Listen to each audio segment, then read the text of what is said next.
Yemen's Iran-aligned Houthi movement said on Monday that it has carried out an attack on the United Arab Emirates after authorities in the Gulf state reported 2 fires in the capital, Abu Dhabi, that were possibly caused by drones.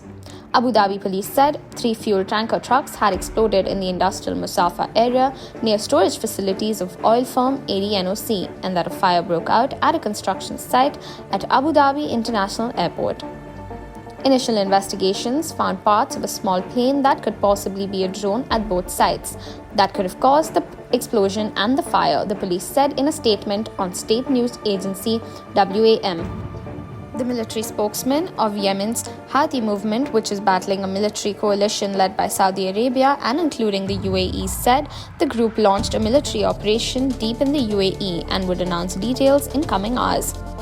The UAE had largely scaled down its military presence in Yemen in 2019, but continues to hold sway through Yemeni forces.